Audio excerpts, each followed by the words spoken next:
Greatness doesn't always shout. Greatness doesn't always just show up. Greatness sometimes takes its time. Let me tell you, Michael Jordan was cut from his basketball team. The great Michael Jordan, the best basketball player to ever play, could not make his high school team. So it's not always about how you begin. Take a look at the Springboks. In 2016, they were ranked outside of the top 10 in the world. They went to win it in 2019. I can also give you another example. Remember Leicester City?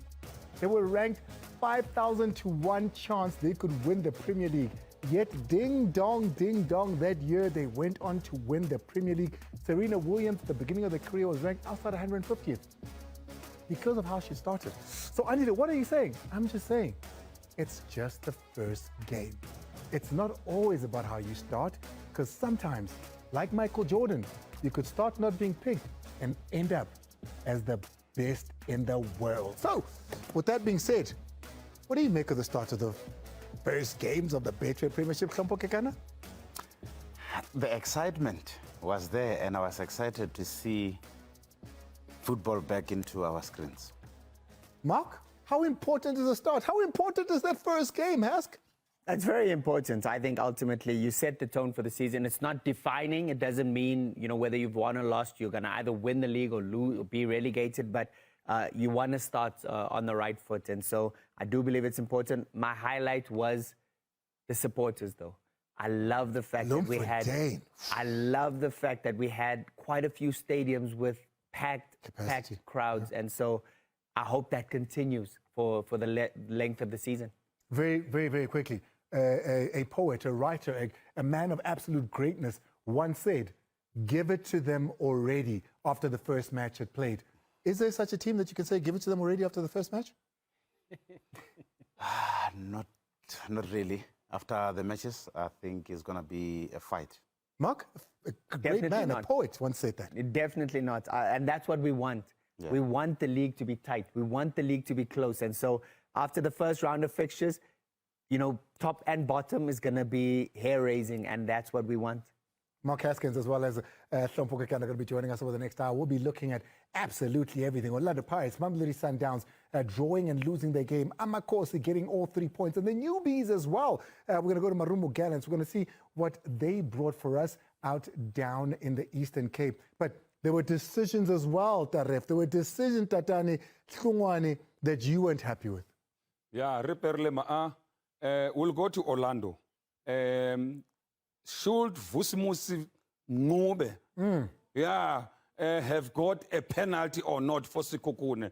But we'll also tell you, the first player to receive a red card this season, we'll tell you about it. Ngiyabuya, ungafambi tshama la ka soccer zone. Ngiyabuya. Well, Mazalo's going to be back with some of the big stories making headlines over the last couple of hours, of course. But firstly, here's the topic. I'd love to know from you.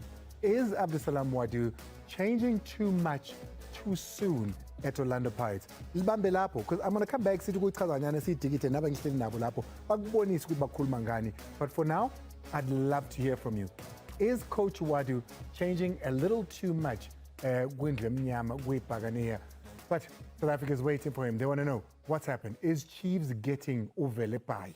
For that, I have to go to the Super Journal, the poet himself, Mazola Molefe.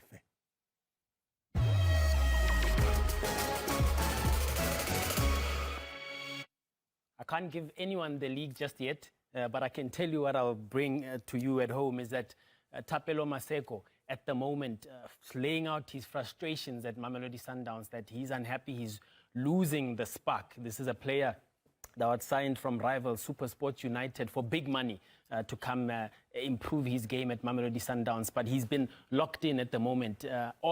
Several efforts to get him out of the club have been unsuccessful. There was a club in Cyprus, Aris, where Mayambela plays as well. He wasn't able to conclude that move, whether being bought out or with an option to go out on loan and to be bought out at the end of the season. I'd love to hear from skipper Hlompho Kekana whether he should be given a chance, be let go. The transfer window only closes the 22nd of September.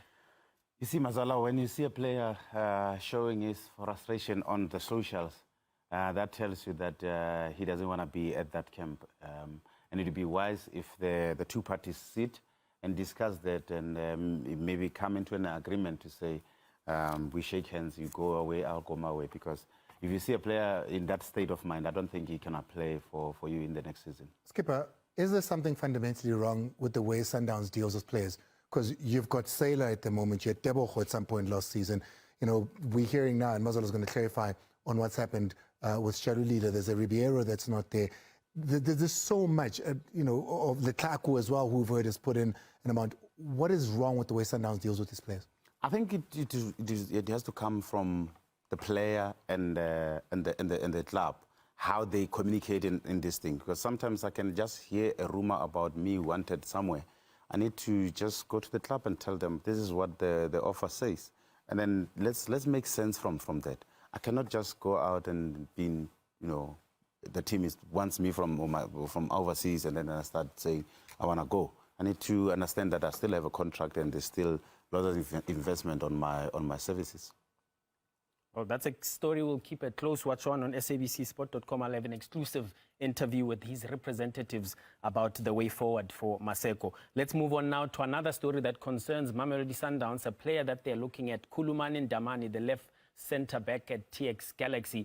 The conversation at the moment is that Khulumani Ndamani could be staying at TX Galaxy to continue his development. He's only 21 years old, only in his second season in the top flight, and therefore, unless Mamelodi Sundowns decide they desperately want a left-sided centre-back, then he will join the club before the transfer window closes. But we'll keep a close watch on that. Skipper did mention, Andile did mention that an issue around Peter Shalulilo. A lot of people were surprised to see the Namibian sniper on the bench, having spent a little bit of time at home in Namibia while his representatives continue to hold discussions with clubs in Qatar, clubs in the Gulf region, as well as Esperance de Tunis in North Africa about a possible move. As things stand, there isn't a transfer offer on the table, genuine transfer offer on the table for Peter Shalulile, who's still contracted to Mamelodi Sundowns to move on. I did catch up with coach Miguel Cardoso in Gqeberha just about how he plans to shift and move things around with the transfer window closing in on Mamelodi Sundowns.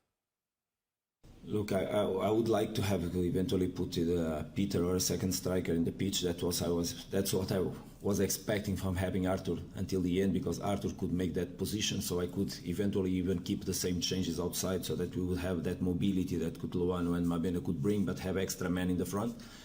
But unfortunately, the fact that Arthur had to come out changed a little bit our options. But we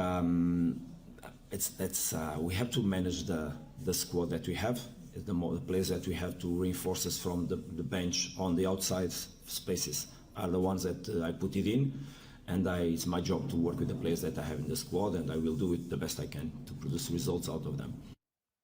Now, arguably the biggest story of the day, Asanele Velebayi cleared to become a free agent, move on from Cape Town Spurs to move on to his next destination, that destination, Kaizer Chiefs. I'm told he will be arriving in Gauteng as of tomorrow to link up with Amakosi. But Spurs have hit back. They've said this is not the last you've heard of them with regards to this matter. Just before we went on air, Alexi Efstatio issuing a statement saying they're not giving up. This is essentially saying clubs cannot invest in the youth because they want some money for Velebayi, who is now leaving on a free, which they could have sold for 4 million a year ago. Mark Haskins, I wanted to ask you, does he bring value? Is he of the valuation that Chiefs initially thought he was, or Spurs thought he was? They call him the Diamond. He's now headed to Naturena. Well, obviously, he's been a long-time target of Kaizer Chiefs, so they do see value in him. It's a tough one. Obviously, Cape Town Spurs rated him at, I think, at 10 million it was, and Chiefs were only willing to pay 4 million. But when you look at his stats, that's something we have to look at. I mean, if you look at over 50 games over the last 2 seasons, he's only scored 4 goals for an attacker. I don't know if that's a good enough return for someone playing in the PSL and then in the NFD. 3 goals only in the last season. In his first season in the PSL, only 1 goal. That's what Kaizer Chiefs are getting, and that's what they've been fighting for. Clearly, they see the value in him, and they see maybe how he fits into their structure. Again, I think it's about him coming up and showing what he's worth. So not just Velebayi, who was waiting for his freedom. Liam Byrne Luke Bartman as well. We will wait to see what the ruling gives out with regards to that. Speaking of disputes and players not knowing what their future holds, TX Galaxy just told that of the 2 transfer bans, 1 has been lifted. Tim Sukazi has been able to make payment, and I can confirm that one of the FIFA bans has been lifted. But unfortunately for the Rockets, they have 2 transfer bans, and 1 still remains. We'll see if they'll be able to unlock it. They have a bit of a breather this weekend, and then they return for the Betway Premiership the weekend after. Let's see if they've lifted that. That's it from the news desk. Keep it locked on sabcsport.com for more breaking updates. Thank you very much. Appreciate that from the Super Journal. Now let's move on. Phakanyiswe kahle la bola iSundowns bayiyekela ngasemva Salas ayicenga la bola iMamelodi Sundowns Salas wayibeka emnatheni zuzu amashumi mathathu anesibini indoda exakekileyo uSalas indoda exakekileyo kwiSundowns uthe esesuswini abe ephambili. All-Stars assistant manager to Calvin Martin and Alan Fries and caretaker coach. Nice touch now. Could be the opening they're looking for, and good block by Matthews. Follow-up shot. Oh, Chipper finds the equalizer. It's deflected and has the beating of Williams. And it's Chipper that grabbed the opportunity now here in the second half.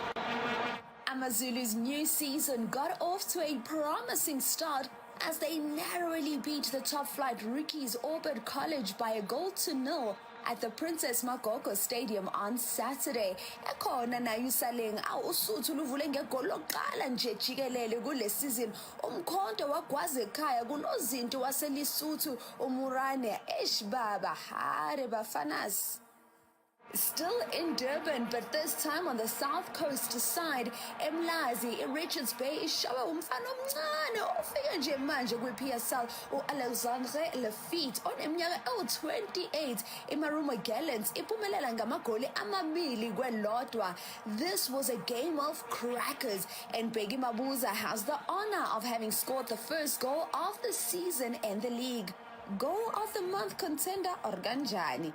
Ebusheni nje kwesibombe sesibili Richards Bay yathola elokulinganisa Olundi Mahala ngelihle igoli edlalile umfana omncane Siyabonga Nzama. Gallants then stole the maximum points in added time. Simon Mbele's long strange strike was fumbled by Salim Magula. 2-1 to Bahlabane Bantwa. Orlando Pirates opened their Betway Premiership campaign with a 1-0 loss to Sekhukhune United. Eskodini Sigamamenzela. Babino Noko's goal, the only one of the match, came 3 minutes into the second half after a scramble inside the box ended with Uspesihle Mkhize finding the back of the net. Yabaguzi Neti, with the assistant referee confirming that the ball did in fact cross the line despite appeals from the Orlando Pirates players. 1-0, it ended in favor of Eric Tinkler's man. Sibuyile siwelele awubabuya nabalandeli baseBloom ubuzi Golden Arrows izokutshela ithole amathathu. South African Junior International Siviwe Magididi started the season with a brace, his first goal finishing on the line. Playing for the first time for a top-flight team from his home province, Vincent Bule added the second goal, the power of the high press. 2-0. Awu iya roof madoda. Abafana besithende bazamile ukuphendula bandla. Keenan Phillips elibeka phakathi ngekhanda. Awu inhle ne free kick kaNqobeko Dlamini. But the Magididi and Dr. Mulimele Stadium show was still on. It was unfinished business. A powerful header coming to him from a set piece. The 2-goal lead restored. 3-1 it finished. The registration and transfer ban struggles of TS Galaxy are continuing to haunt them, and it was evident when they lost 2-0 at home to newly promoted Durban City yesterday. As Gavin Hunt zilinde isibombe sesibili uSamkelo Maseko awelibeka phakathi bethanda bengathandi. 1-0. The second goal was another beauty. Mfana Futhi Mkhize with a powerful header off a Hashim Domingo corner kick. Did that come from the training session, Hunty? Amakhosi are off to a great start after beating a 10-man Stellenbosch FC 2-0 at a sold-out Athlone Stadium, continuing their dominance over the team from the Winelands. Usiviwe Nkwala uthole ikhadi elibomvu zisuka nje ebeke phansi umduduzi Shabalala. Umshini oyishintshayo awayibeka phakathi, free kick wazwa ngendabu Sage Stevens. In injury time, super sub Ashley Dupree was back to haunt his former team, winning a penalty after he was hacked down by Amakhosi development product Omega Mdaka. The DRC international Claudie Lilepo stepped up and sent Stevens the wrong way. 2-0 it finished. Ow, Amakhosi ajabulile. 15 goals, 6 victories, 4 draws over the weekend to mark open the league. And that's what the bounce was like. If you take a look at that, most margin of goals is 2 there. Siwele is scoring 3, the most scored. And of course, a lot of 1-0s there. Orbit getting papatiswad by AmaZulu in their first outing on Sunday as well. 4 goals, 2 zeros. Guys, talk to me. Yeah, I think it was a great start to the league campaign. You know, it just shows how competitive the league's going to be. I think on any given day, it seems like anyone's going to be able to be competitive. Klompe and I were laughing here because the Durban City, we both played for Gavin Hunt, and you can see exactly his imprint on that team already. But let's take a look at what this means for the log. I mean, it's early days with 1 game in, but sometimes the 3 points is the difference between getting relegated and getting saved. 3 points is very important. A team like Orbit, of course, they need to start winning football matches. You know, I can tell that they came to a big league. They were well welcomed with a loss. Stellenbosch, of course, with TS Galaxy. TS Galaxy, we can easily say that even last season, they started off like this. They need to improve that and start winning football matches because the more you stay longer in that bottom half of the log, it gets harder and harder. It's difficult to come out.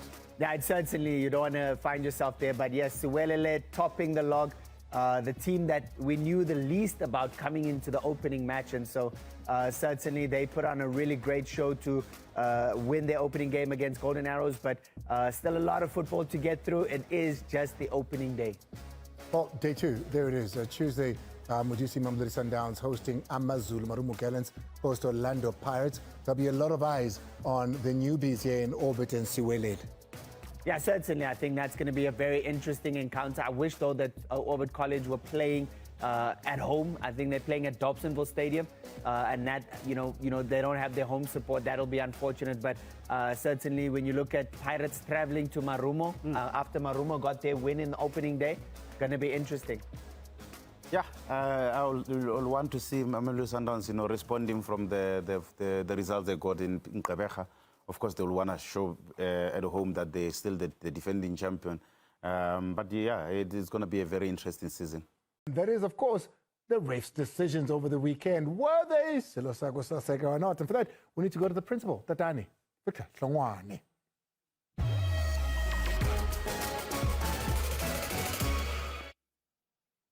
You can see we're going to Orlando Stadium. Orlando Pirates versus Kukune. Should Vusimus have got a penalty? There were 2 offenses that happened almost at the same time. Let's go and have a look.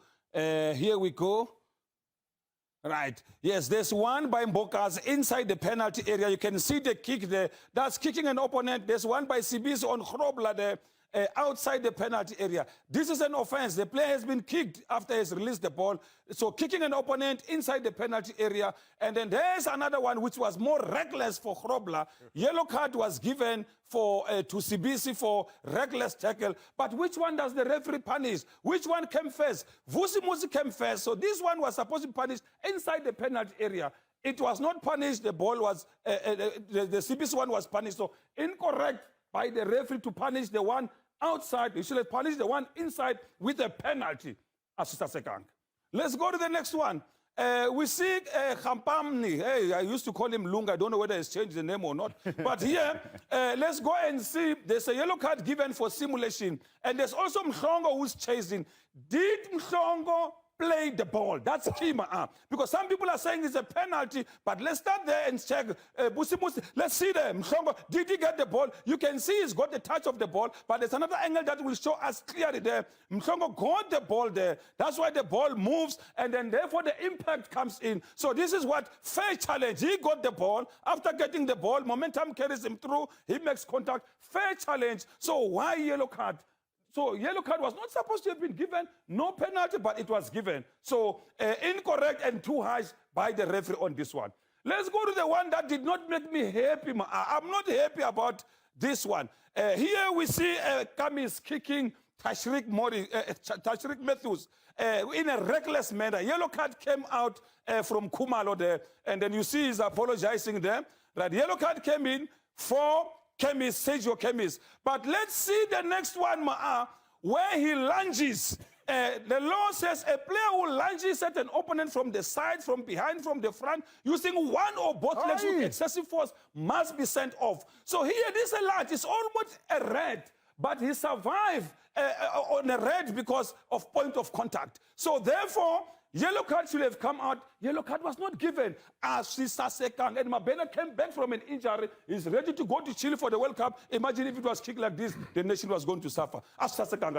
Let's go to the last one. The last one, the first player to receive a red card this season is Siviwe from Chip. Let's go and have a look at what has he done. He did what we call doxo, denying an obvious goal-scoring opportunity by committing an offense which is punishable by a free kick. You see June Mduli there issuing the first red card of the season. But let's see what happened there. You can see that when you look at doxo element, direction of play is towards goals. Distance very close. Number and location of defenders, they are behind. One is even far. Likelihood of the player gaining control of the ball is there. So therefore, all the doxo elements have been successfully completed and a red card will come out. So correct decision by Mduli to give a red card after all the FIFA consideration for a red card have been completed. So here, as the first red card of the season, we're saying, look at the offense committed there with the hand. So this is holding an opponent who's running. There was impact. So correct decision by Mduli to give a red card.